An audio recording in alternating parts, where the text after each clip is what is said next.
Welcome to Woke and Witty, a show that dives into issues of intersectional feminism. We are your hosts. I'm Loren. And I'm Akanksha. We are two social scientists inspired by the power of cognitive dissonance in Greta Gerwig's Barbie. Listen in as we enlighten up to conversations of race, gender, and sexuality.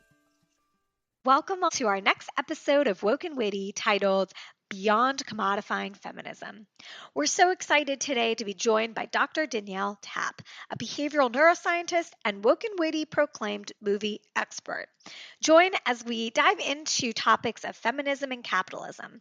Pulling from Brooke Shepard's thesis entitled Barbie is as much about fashion as she is about culture and empowerment, today we discuss feminist narratives and post-feminist marketing strategies present in the Barbie movie. We're so excited to be with you, Danny. Could you start off by telling our audience a little bit about yourself? Sure, super excited to be here today. My name is Danielle Tapp. I have a PhD in behavioral neuroscience from Miami University, where I met our lovely co-host, Akanksha. Currently, I'm a research scientist conducting translational research in women's cardiovascular health, specifically coronary microvascular dysfunction. However, I am mostly on this podcast today because I am obsessed with movies. It's like a hobby and side interest of mine. I am excited to be here with you both and share some of that insight. Yes, and just full disclosure, when Barbie came out, I was like, I'm not going to watch this. This is going to be a scam. And Danny, of course, because she's probably watched every movie out there, but she was like, no, girl, it's not that bad. Like, they definitely hit on some things, and I think you'll like it. And I would not have gone to see it in theaters if Danny hadn't been like, give it a shot. So Yeah, we're so excited to have you here, Danny. Once Akanksha told me how much of a movie buff you were, I thought would be such a great conversation to have with you. I'm a little bit different when it came to the Barbie movie.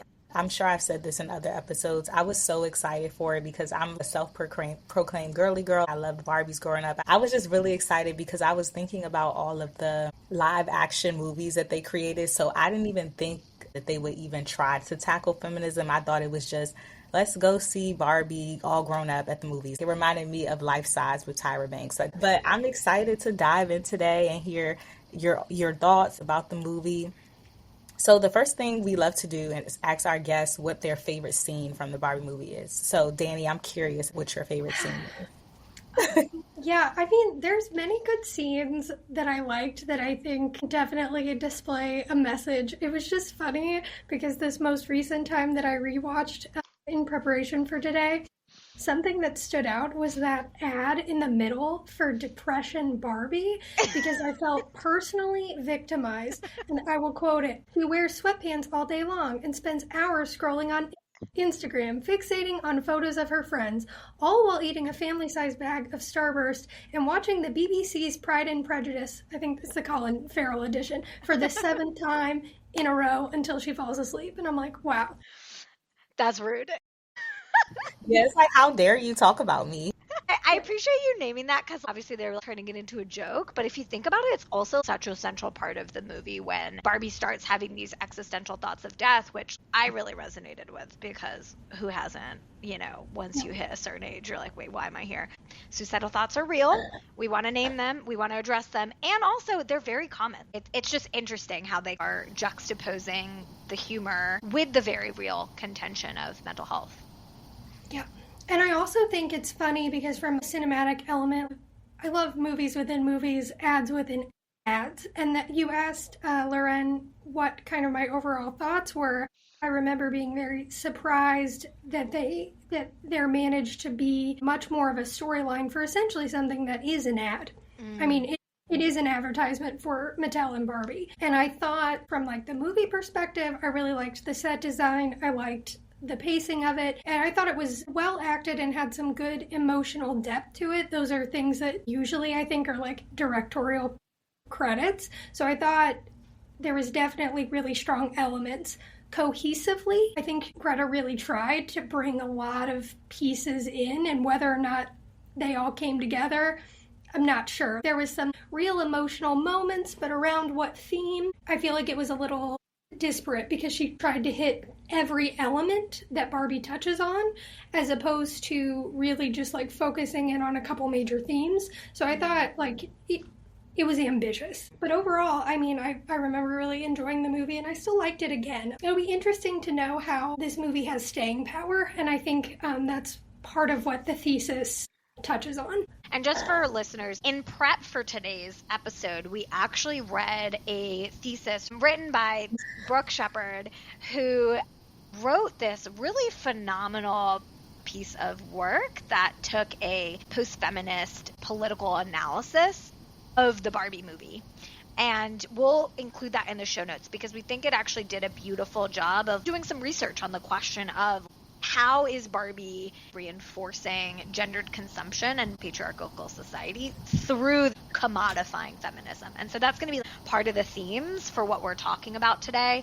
And we'll bring some of the definitions that Brooke brought into her thesis as part of this. Perfect. Kind of relating to that thesis that you touched on, I was just going to say that when I went to go see this movie and Loren talked about being excited for it, I was also excited for it. You know, they probably announced a year before.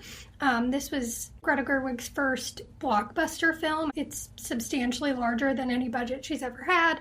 Plus, it had the Barbie and the Mattel name kind of behind it. And so I think that was one piece that really spoke to me, was the novelty of this, was this huge Barbie movie. Because if you didn't know that Greta Gerwig made it and it wasn't even advertised as like an artisan film, then you could look at that movie and think it's for kids. If you don't see the trailer, you're like, it's not really for an adult audience. It's just essentially a product placement piece, like the Minecraft movie or the Lego movie. But this was something that was different and billed different, so I think it had a lot of novelty and excitement going into it, along with that brand power that Loren mentioned. Yeah, and I remember friends saying, the Barbie movie is coming out. I was thinking about taking my daughter, and I told one of my friends, have you seen the trailer? It was, of course, nostalgic moments of our childhood, but you could tell it wasn't going to be a kid movie. And I think that could also tie into the way Mattel initially was marketing the film to like get everybody excited about it. But then once the full trailer comes out, you realize, okay, it's something deeper here. And I think that also speaks to what you mentioned, Loren, which is like you were a huge Barbie fan growing up. I'm not sure that the younger generation or current generation is quite as obsessed with Barbies the way we are. I feel like we're almost seeing, in general, in the marketing sphere, kid bands are going on tour again. All of our favorite stuff is coming back around. And so I think it could have really been targeted at our age demographic, if not a little old, because I know past generations also had a lot of, obsession too. So I tried to find stats on which groups attended the most, but really difficult to find. It's interesting because it seemed to really shift to an adult audience. And then Loren, like you were talking about the press, I remember how mad Ben Shapiro was about the OBGYN thing. Actually. So that was a specific blowback. We can call him Ken Shapiro. He was like, these millennials are sexualizing dolls and they're giving them vaginas. And I'm like, oh my God. The right losing was the point. Infuriated about this concept. Right. Like, oh, it's not for kids, it's for adults. Like, how dare you? In reading Brooke's thesis on the marketing side of this, she talks a little bit about how this is one of the first biggest partnership between Warner Brothers and Mattel, where Mattel was like, help me reinvent Barbie so that we can market this new purpose-driven marketing, right? We want to sell this thing by selling feminism, right? Saying, ooh, we're actually good. We're not bad. We're not perpetuating the status quo. We're actually pro-feminist, even though they never used the term feminist. But when you think about all the marketing for when the movie was coming out, Warner Brothers was in charge. Mattel was not involved, in fact. Warner Brothers did the thing that they do, which is sell a movie. And so all of the movie wasn't really about the Barbie doll. But then after the movie, it was all about the IP. It was all about the product. It was all about how do we sell every possible version of the Barbie name, whether it's in clothing and makeup, the actual dolls. So just to put a little context to all of this, it was incredibly strategic in terms of like you said, Danny, it's an ad. Though Greta, of course, had this other piece too, which was, hopefully a feminist message also being sent out. Right. And I do think too, like you're saying, it was essentially also trying to, in some ways, distance the brand of Barbie both from Mattel and then potentially from the doll, because we saw things like Barbie makeup, Barbie t-shirts, things that are less for kids, kind of things that you can commodify related to. And there was, everybody dressed up and wore pink and Barbie themed to go see the movie. And yeah, for sure. There's a lot of this big marketing piece around it. But I mean, that makes sense, first because it's a blockbuster, but also because of what I think they were actually trying to do with the movie, which was, soften this brand and relaunch the brand and almost distance the brand from Mattel, which I think was really interesting. For Mattel or the Barbies? So they want Barbie to be almost separate from Mattel. That was one piece that it really came across to me. So every time Mattel is on the screen, like there's this one head-to-head shot where she is the FBI on one screen and Mattel on the other. And FBI is like a lit cubicle with like nice white like backgrounds, and it seems kind of airy, and he's like, oh, hello, FBI. And then you go to Mattel and it's evil. Steel boxes, and it's corporate, and it's dark, and it's evil. And then you see the evil, like, Mattel people trying to, manipulate Barbie and put her back in a box. And, it's this whole separating Barbie as a brand from, I guess, like, corporate evil. Mm-hmm. And it feels to me almost like an intentional push for Mattel to make more money off of Barbie, because when you look at the Barbie dream house and you see all the designer clothes, and even when they were promoting the movie, you see designers like Chanel, or even like you said, Danny, the MAC lipstick collection. You see these things that women are going to buy, and I feel like Mattel knew that they needed to set this apart and not just make it a child's toy, but something that everybody can enjoy, and kind of going back to that whole idea of our generation liking it more than the current generations. Exactly to that point, Lorena. Brooke talks about the movie maybe in itself is a feminist narrative. It is presenting important feminist themes, but when you look at anything related to the marketing, essentially we are being brainwashed to be open and receptive to the consumerism. And it's exactly those things that you mentioned, Lorena, in terms of the reinforcing the same beauty standards of looking a particular way with the beauty industry, with Chanel and all the placements of these products. It's about selling. And in that way, it's what Brooke called post-feminist narrative that's reinforcing the same message.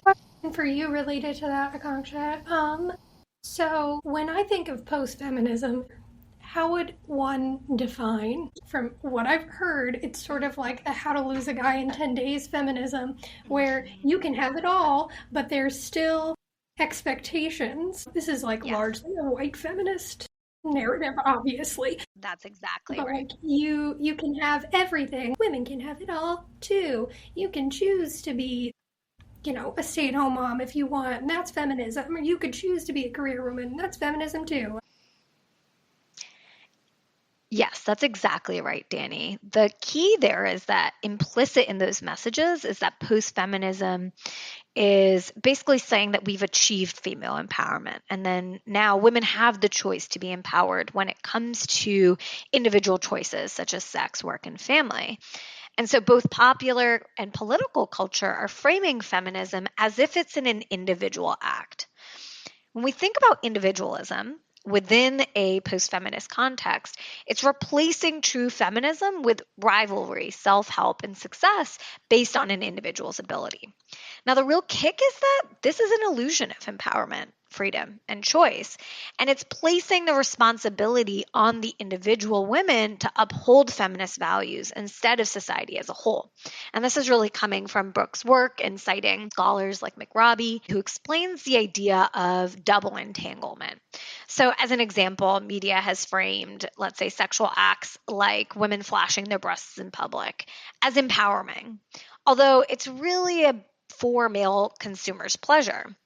And so despite the newfound freedom that women have, there's an expectation to stay quiet and withhold judgment from women who make certain choices.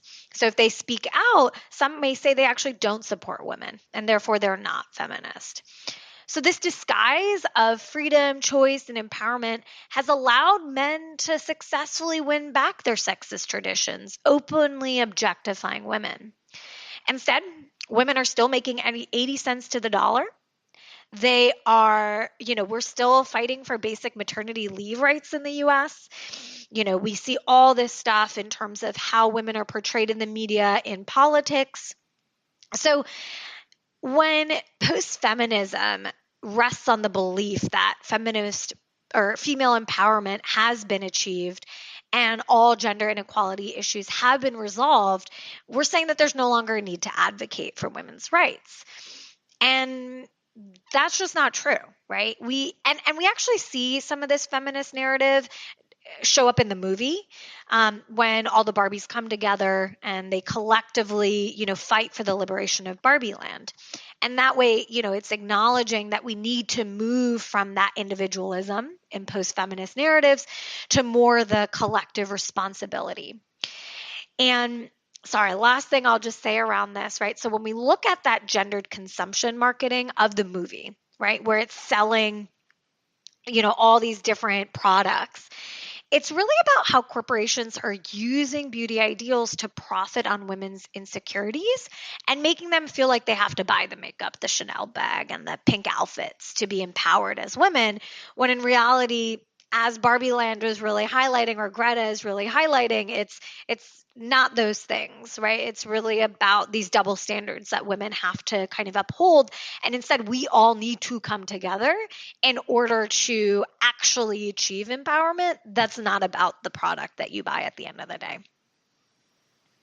I think that's really helpful, because when you both were talking, it kind of made me think, like, who is this movie for? Really? Like, if I were to think of who this movie is for, I would honestly feel like it was mostly for white women of my age demographic, if not a little bit older. And I'm kind of wondering if it's trying to give you permission to still like the Barbie brand, but acknowledge everything else that it represents, because she's touching on it, right? We've kind of touched on these pieces. Oh, we know that it's been problematic for beauty standards, but still you can, be woke and still buy Barbie stuff. Because we've made this, I don't know, woke movie in a way, or we've kind of come right out and said it. So I'm just curious, if you guys had to guess, who do you think this movie is for? I think that's definitely a very fair comment to make, because I always had an issue with the movie's lack of diversity and representation, not even just in race, ethnicity, but in ability, sexuality. And even at the beginning, pushing aside pregnant Barbie. And I know that it was controversial, but for you to make a movie, and it's supposed to be feminist, you would think that tying in everyone would be a priority.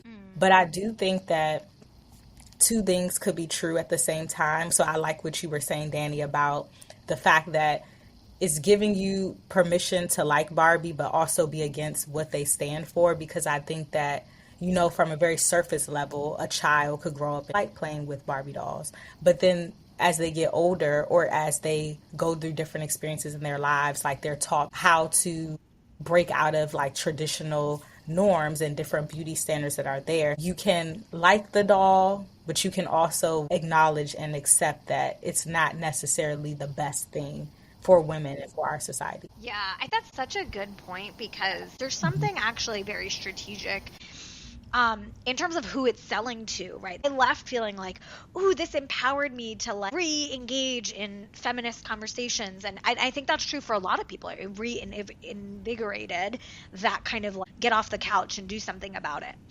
And it did it just enough for us to feel good about ourselves. Ooh, look at us. We are going to do something.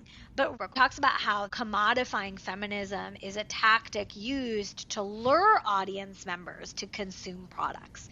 So the company's persuading audience members to be committed to their brand by implementing the cause branding, trying to align Mattel with like the societal dilemma, right, of like women's empowerment. But in reality, right, in this case, feminism is that commodity that they're trying to exploit to sell products. Yeah. I felt sold by the movie in some extent. Did I buy Barbie stuff? I actually did. I bought one I'm Knuff that I gave to my husband. So in terms of that audience, I most aligned with Sasha. When she destroyed Barbie, that moment locked me in because I was like, yeah, Sasha, that's exactly it. Like, screw Barbie. I felt the same way growing up about like Disney princesses. I was eating that up. Like every Disney princess movie there was out there, I was like, gimme.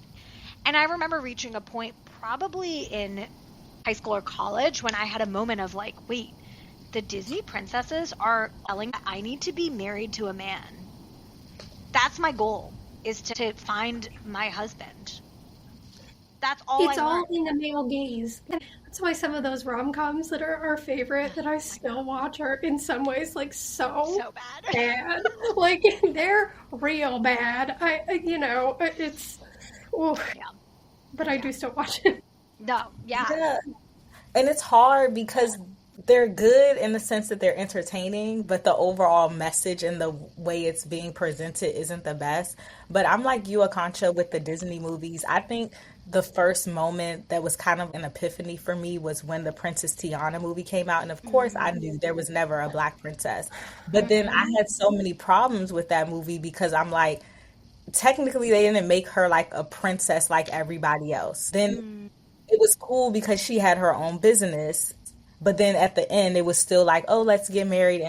So I get where you're coming from with that because I feel like movies or TV shows, they'll take a few steps forward, then they'll take like 10 back. Yeah. It's hard because I find that consuming media, whether it's film, TV shows, it has such power for potential for narrative change, right? Like this is the only way, right?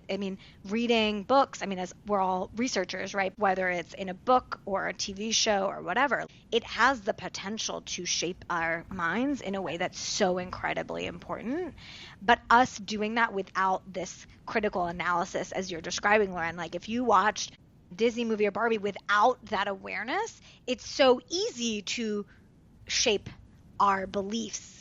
And so in some ways, part of this work is the responsibility of being aware of what is capitalism, consumerism, which is really just about us buying stuff, and what is about helping us shape our minds towards something that's actually towards collective liberation, all of us coming together so we can all live out the dream. Barbie Land is a dream of equality and feminism. There were moments in Barbie where I was like, gosh, it'd have been so nice if we had an all-female Supreme Court. Like, I was like, yeah, this seems really nice. It's selling us on something. Exactly related to that point was, I just remember thinking, isn't it cute how patriarchy, it is, obviously they had control over the Barbies, but it's not about, gender-based violence. It's about, they're kind of cute, Yeah. We didn't see anybody like fearing for their lives, and Barbie Land was all like this different, like you're saying, this dream world. Brooke talks a little bit about the absurdity of the patriarchy. Satirical. Yeah. To your point, Danny, it's making it cute when reality is actually, it's very, very violent. Lauren, I know you and I have had conversations about the undercurrent of violence that is there, but not there, too. I see. Yeah. Only spoken about, not observed. Right. Yeah. Yeah. That's one piece that I do think was interesting because, like you're saying, she kind of touches on these things. I think there is an element of telling and not showing. The thing that she does, I think, a really good job of showing are those emotional moments between, like, the female relationships. Those pieces come across strongly. For the rest of it, there's a lot of dialogue kind of pieces that aren't touched in on as much. But I will say, related to kind of like this movie system piece, only about 13% of the big blockbusters are given to women. And so we were talking about whether or not this can stand as a feminist art. I think there's just very few, first of all, feminist arts, period, like, that have gotten to be made. But when I think of other examples, like big things that come into my mind, I don't think of comedy. And I don't think it's cute. I mean, they're usually, like, horrible. They're usually about, like, actual sort of, like, Trauma. nightmare scapes, the dark sides of feminism. So I really struggle to kind of find a comparison for, like, a quote-unquote feminist work that was done in a comedy way. And I think you kind of touched on, Loren and Akanksha, the things that don't feel good about it. It's because a lot of, like, what is actually facing women is obviously not funny, right? And some things being satirical can almost come across as painful if you emphasize it too much. So I wonder if those things were kind of like just quick checkoffs, because I do remember a Supreme Court of all women and having a Black female president. It just, especially now when I rewatched, I was like, oh, too soon. It's just so horrible that we're so far away from that, you know what I mean? I think that there was, like, in some ways, a hiding, because the patriarchy could only be poked fun of in this way if you don't, like, touch on what is sort of the real undercurrent. Yeah, it's like keeping it comical. We've had conversations, I think probably in our first episode, of how, like, Barbie made feminism fun, which I think was an important part of maybe a change in the discourse around feminism. Of, it's not doom and gloom. It's about having these conversations that can be lighthearted, but are still about pushing the status quo away from these patriarchal systems that are violent. And they hurt everybody, including men, which I think was another important kind of piece of this too, of how, like, toxic masculinity hurt the Kens as well, right? It's an interesting question of what could she have done and what was enough. Well, I'm wondering, will they make a sequel? And will Barbie be black in the next sequel? I don't know. Yeah. I never thought about that. Not it jokingly, but we wanted the Bratz sequel, not the Barbie sequel. No, that would be really fun. Well, okay, so that's an interesting segue, because I heard that there is a Bratz movie coming out, and it's supposed to be like Barbie. Kim Kardashian is supposed to executive produce and possibly star in the movie. And when I saw that, I thought it was very interesting, because I feel as if the companies are getting very strategic. And I think, Danny, we had talked about this in our previous calls about who they put forward to produce the movies, direct the movies, star in the movies. Because with Barbie, you have Margot Robbie, and she's like this picturesque Barbie, example of what we would think of as a real life Barbie. They even make a joke about her in the movie. And then I think about Bratz, they're these stylish dolls, and they're supposed to be fun. I think about Kim Kardashian. Years ago, she was a Bratz doll for Halloween. And then thinking about all of her fashion collabs, having her be a producer and possibly star in the movie. It's kind of like they're intentionally choosing people that are going to bring people in and make their brand look good, or make their brand be what they want it to be perceived by other people. Yep. No, definitely. I'd be curious about a Kim Kardashian Bratz movie. That one would be fun, for sure. Well, Lauren found a whole, like, article about this. We'll put it in the show notes, but this is a thing. This is okay. All right. Yeah. No, I mean, the Bratz brand is really fun. I'm curious who they're going to get be all the other Bratz. Like, that'd be a fun. Yeah. I don't know if she's going to star in it or what. That'd be cool. Yeah. I'm wondering, too, like, on the sequel to this, if Greta's trying to get the sort of, I don't know, obligatory note of, like, everything stereotypical about Barbie over with, and then if we would see a sequel that would be a very different direction. I'm not sure. I don't know. It makes an interesting point, too. Something you said earlier in relation to what you're saying here of how Warner Brothers, the whole blockbuster piece of this, right? They put in a ton of money. For the production budget, not the marketing budget and everything production, else. Yep. Right. And they only give that, what you said, to the 13% of women. So they had to invest in Greta in order to be able for her to do something like this. Without the budget, it wouldn't have had the same appeal. And so that's kind of part of this too, of like, you need to have the backing in order to be able to do something like this. Right. Well, and it would have been interesting too, because if we were able to make a movie just about Barbies without the brand backing and without permission, what would it have looked like? I think the brand involvement and the huge investment had a big reason why, for basically the entire structure of the movie. But yeah, I'm curious too, Lauren, because a Kim K. Bratz movie, not quite the same as somebody like Greta and her husband Noah Baumbach, who have this like huge, indie movie lore kind of piece to it. So I'm curious how that one would come across. Did they say in the article, are they going for artsy or are they just going for fun? No, it didn't say. It just said that there's rumors, and I believe it's MGA. They're just all in talks. I know that she's been acting. She was in American Horror Story, I think it was 2 years ago, and she has connections, or she's friends with Ryan Murphy. And I know she's going to be in his new show on Hulu, All's Fair. And I believe she's also producing that. So I think it's kind of a segue for her. But they didn't say what the direction of the movie is going to be. I'm interested, too, because, of course, like, she has kids. So it's like, are you making this for your kids? Or are you making this more of a adult Bratz movie? Because we already had a Bratz movie, I think, in 2007. And it gave me preteen teen vibes where I felt like, you could watch it if you were younger, but then it wasn't quite for adults. Maybe she'll end up just starring in it, or maybe it'll just not come to pass. Yeah. I think it's so interesting because I was telling a comic shop, have you seen The Studio, Lauren? No.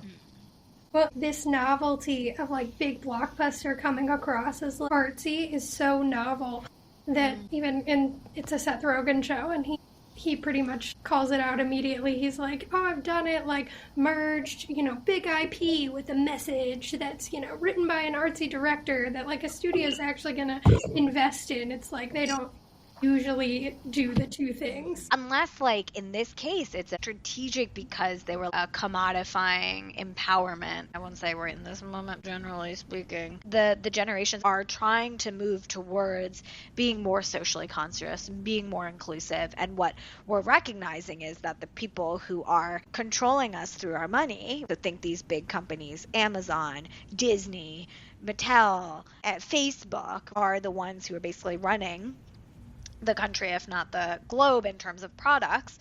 Their goal is to keep us unaware of how their ultimate goal is to just stay in power and stay rich. And that requires us to be unaware and buying their shit. And so, like, to the point of Seth Rogen, right, of these artsy films, it was very strategic. It's the lure. They're luring us in with social justice to sell us. Okay, I was also going to bring up the Oppenheimer thing because obviously I did go. I was very excited. I don't know if they planned it, and by the way, people have tried again to like release these similar movies, and since nothing quite like it has happened, unfortunately movies are dying, rip, like. But the whole Oppenheimer piece, because Christopher Nolan's Oppenheimer was also like, talked up for forever and everybody was super excited.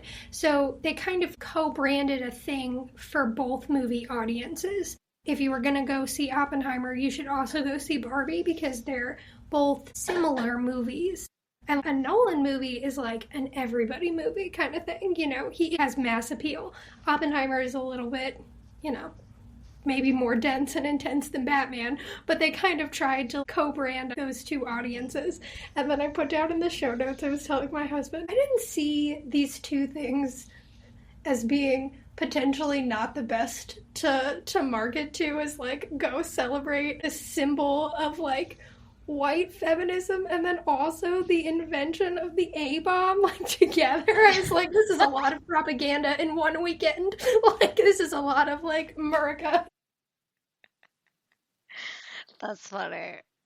Yeah, because there was the whole Oppenheimer, like the Barbenheimer couple. Yeah. Which one are you? Are you going to go see the one your boyfriend wants to see first or the one the girlfriend wants to see? And it was just like, oh boy. Yeah, and I remember seeing memes about like when you want to see both, and they had on like, I guess, dark clothes at the bottom, but then the Barbie at the top. It was just so funny because it was a lot. I just want to make one point too before we kind of wrap up for today of like what happened after in terms of who won. Right, so if we're just thinking about these two and the awards, because that was kind of it, right? All the awards came and these were the two that everybody was kind of seeing or were putting or anticipating. And the fact that I'm Just Ken won the best song pissed me off to the core. It's funny, I get it, but like, I'm out here sobbing to Billie Eilish's What I Was Made For. Such a powerful song. And then we're out here talking about feminism, and the one song that wasn't the female artist was like the dumb song, which again, catchy, good. Honestly, I'm a big Ryan Gosling fan, but I didn't think he needed an award for it. I mean, not him, obviously, but the song. 100%. And I think you touched on the music piece being so good. I was like, I agree. That song just makes me want to cry in general. And I think like that's Greta. That emotion piece all together, like, you cannot not get emotional. So like I think she really drives it home, and the music is a huge component of that. As a huge Ryan Gosling fan myself, I was like not mad that he won an award, because I think he's like a fantastic actor, but I'm like, this role, not like all the other several movies he really transformed for. He was both typecast, and similarly to Margot Robbie, like we all see her in that. Right, that's not a leap, like, you know what I mean? It's not to, like you're saying, take away, but just not the favorite.